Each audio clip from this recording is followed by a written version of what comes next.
Lamentations is an odd book. We place it with the prophets, but it's not a prophetic book. It's actually a book of poetry. So more fittingly, it would be placed with Psalms and Proverbs. Yet we put it with the prophets because it is believed to have been written by the prophet Jeremiah. So there's almost an extension of the book of Jeremiah, which is why it is placed just after Jeremiah's writing. But the book itself never mentions its author. It is just a collection of poems. 5 poems, or what it itself calls lamentation. What we would call today a dirge. And some of it is even more of a funeral dirge, mourning the death and the destruction of the Jewish nation. But it is definitely poetry. There's nothing prophetic about it. It's not prophesying anything. It's not even telling us history. But because it was most likely written by Jeremiah, we place it with the prophets. Now, there is some dispute in the modern day as to whether or not Jeremiah actually wrote. Most people in the modern day say he didn't. It is assumed that the 5 chapters likely had between 3 and 5 different authors. So like chapter 1 and 2 were written by the same person, and then 3, 4, and 5 were each written by different individuals. However you want to think about it, I think it is likely, from what I've read, that Jeremiah is not the author of all of it. He probably wrote some of it, but he was the compiler. He was the one that collected these works together.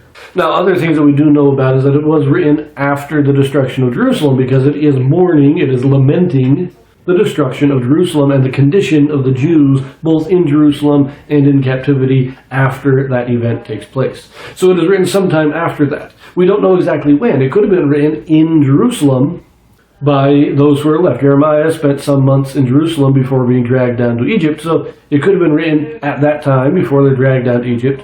It could have been written in Egypt afterwards. And if you agree with scholars that Jeremiah did not really have anything to do with the book, it could have been written in Babylon years later.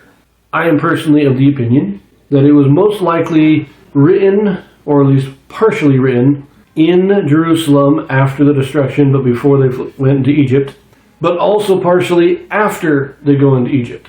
And since I can't really distinguish where exactly it falls, it's somewhere in that period. I do think it was at least compiled by Jeremiah, if not written by him. And so it has to be during some time in his life. So those months that they spent in Jerusalem before going down to Egypt, or the brief year or 2 that they were in Egypt before they killed Jeremiah. That's when it was written. And so I'm reading it here.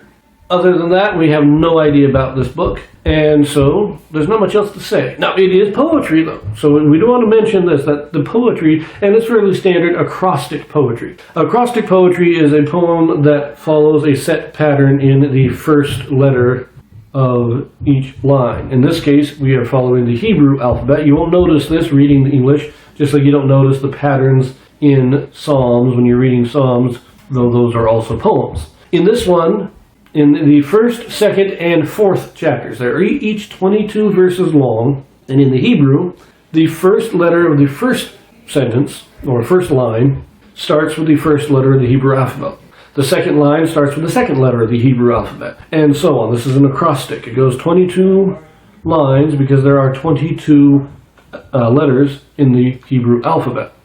Now, chapter 3 is a little bit different. It is still an acrostic, but it is 66 verses long, with it having the triple lines. So lines 1, 2, and 3 start with the first letter of the alphabet. 4, 5, and 6 start with the second letter of the Hebrew alphabet, and so on. So we have this kind of tripling up of the acrostic. Now, chapter 5 is not an acrostic. It is still poetry, and it's also the shortest of all of them, but it's not an acrostic, but it does still follow the same basic pattern of at least 22 lines. So they are all a similar type of poetry, all of them written at about the same time, shortly after the destruction of Jerusalem, and all of them are lamenting that destruction. Other than that, we really don't know anything about it. It is the most depressing book in all of Scripture, because that's all it is. It is people weeping and mourning, and that's all. So it's a very depressing book, but it does still have a glimmer of hope in the faith of Christ. So we're going to read this next, all 5 chapters right now.